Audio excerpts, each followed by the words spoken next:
Hello everyone, welcome back to my channel. कैसे हैं आप सब? आई होप आप सब बहुत अच्छे होंगे। सो गाइज, आज मैं फिर से आपके लिए लेकर आई हूँ बहुत ही आसान और बहुत ही यूजफुल टिप। तो चलिए फिर देख लेते हैं। तो आज की हमारी जो फर्स्ट टिप है वो इस तरह से शूज़ को लेकर है।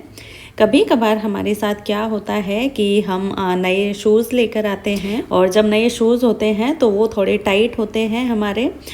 इसकी वजह से हमें पीछे से वो चुभने लगते हैं जब भी हम उन्हें पहनते हैं, और या फिर कभी कभार हमारे शूज़ थोड़े ढीले भी आ जाते हैं। तो ऐसे में हम क्या करें कि हमें इस तरह से कोई भी पैड ले लेना है और इनके पीछे जो ये पेपर चिपका हुआ होता है इसको निकालना है और बस इस तरह से कट करके हमको जो पीछे की साइड है उस पे इस तरह से लगा देना है। इससे क्या होगा कि जो भी आपके पीछे से ये शूज चुभ रहा था वो बिल्कुल भी नहीं चुभेगा। और अगर शूज आपके थोड़ा बड़ा है तो ये वो भी आपका काम करेगा। अगर आपके ये ज्यादा ही बड़ा है तो आप इसकी 1 से 2 लेयर और लगा सकते हैं पैड की, जिससे आपका शूज है वो बिल्कुल भी ढीला नहीं रहेगा। घर पे हम बिस्किट लेकर आते हैं, लेकिन क्या होता है कि जब भी हम उसका पैकेट खोलते हैं तो आधे बिस्किट तो हम खाने के काम में ले लेते हैं, लेकिन बाकी के बचे हुए बिस्किट हम ऐसे ही रख देते हैं, जिससे क्या होता है कि उसमें चींटियां हो जाती है या फिर उनमें सीलन आ जाती है, जिसकी वजह से हमें बिस्किट खाने का बिल्कुल भी मन नहीं करता है। तो इसके लिए आपको क्या करना है कि इस तरह से कोई भी एयर टाइट कंटेनर होता है, डब्बा होता है, तो उनमें इन बिस्किट को रख देना है और इनमें आप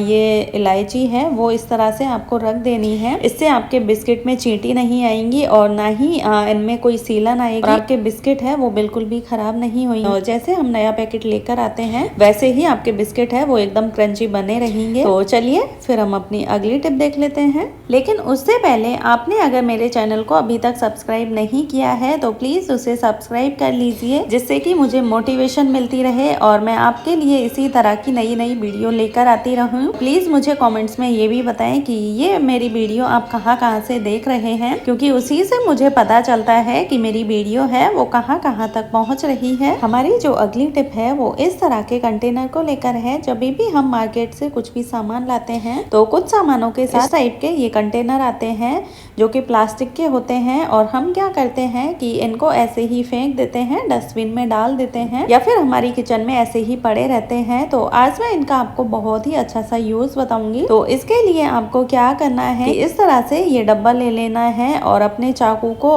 गैस पे गर्म करके इसमें जगह जगह ये इस तरह से छेद कर लेने हैं नीचे की साइड में। तो अब हम क्या करेंगे, तो यहाँ पर आप देख सकते हैं जो हमारा बर्तन साफ करने वाला साबुन होता है उसको हम इस तरह से रख देते हैं और इसमें ये पानी है वो निकलता नहीं है, और इसकी वजह से ये हमारा साबुन बहुत ही जल्दी खत्म हो जाता है, क्योंकि पानी की वजह से ये गलने लग जाता है। तो इसको हमें क्या करना है कि इस डब्बे में इस तरह से रख देना है और बस इसे लगा देना है। तो इससे क्या होगा कि हमारा साबुन है वो बहुत ही लंबे टाइम तक चलेगा, ये जल्दी से नहीं गलेगा, क्योंकि हमने नीचे में इसमें ये छोटे छोटे छेद कर लिए हैं, जिसकी वजह से ये साबुन के अंदर जो भी एक्स्ट्रा पानी होगा वो बाहर निकल जाएगा और हमारा साबुन है वो जल्दी से नहीं गलेगा। तो चलिए फिर हम अपनी अगली टिप देख लेते हैं। हम बर्तन साफ करने के काम में इस तरह का ये जूना होता है इसका यूज करते हैं, लेकिन काफी टाइम तक यूज करने के बाद इसकी हालत कुछ इस तरह से हो जाती है और हम इसे ऐसे ही फेंक देते हैं। लेकिन ये आपके बहुत ही काम आ सकता है। वो कैसे कि हम घर में कैंची अपनी यूज करते हैं और लंबे टाइम तक यूज करने के बाद हमारी कैंची है उसकी धार बहुत ही कम हो जाती है। एकदम हम कुछ भी काटते हैं तो वो जल्दी से काटने में नहीं आता है। तो इसके लिए आपको ये जो जूना है इस पे इस तरह से इसको थोड़ा टेढ़ा करते हुए इसको चलाना है, इसको बारी बारी से इस पे चला लेना है, जिससे क्या होगा कि इसमें एक बहुत ही अच्छी सी शाइन आ जाएगी और बहुत ही अच्छी सी धार आ जाएगी आपकी कैंची में। तो इस तरह से आप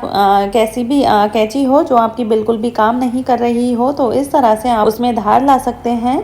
तो चलिए फिर हम अपनी अगली टिप देख लेते हैं। हमारी जो अगली टिप है वो इस तरह से भिंडी को लेकर है। अभी गर्मियों का सीजन स्टार्ट हो गया है और गर्मियों में भिंडी हम सब्जी बनाने के लिए काफी यूज में लेते हैं, लेकिन क्या होता है हम भिंडी लेकर आते हैं और हम जब उसे 1 से 2 दिन यूज नहीं करते हैं तो भिंडी की हालत कुछ इस तरह से हो जाती है, वो ऊपर से काली पड़ने लग जाती है। और जब हम भिंडी को लेकर आते हैं तब तो वो एकदम फ्रेश रहती है, और जब हम 1 से 2 दिन उसको ऐसे ही फ्रिज में रख देते हैं या बाहर छोड़ देते हैं तो वो एकदम से सॉफ्ट सी हो जाती है और जब भी हम उसकी सब्जी बनाते हैं तो वो भी अच्छी नहीं बनती है और ना ही सब्जी है वो देखने में अच्छी लगती है। तो इसके लिए आपको क्या करना है कि इस तरह से बर्फ ले लेनी है। हमें एक दिन पहले ही अपने फ्रिज में बर्फ जमा के रख देनी है और एक बर्तन में ये भिंडी को डाल लेना है और बस ऊपर से इसके ऊपर से ये बर्फ इसमें डाल देनी है और इसे 15 से 20 मिनट के लिए ऐसे ही ये बर्फ के साथ छोड़ देना है भिंडी को। अगर आपके पास बर्फ जमी हुई नहीं हो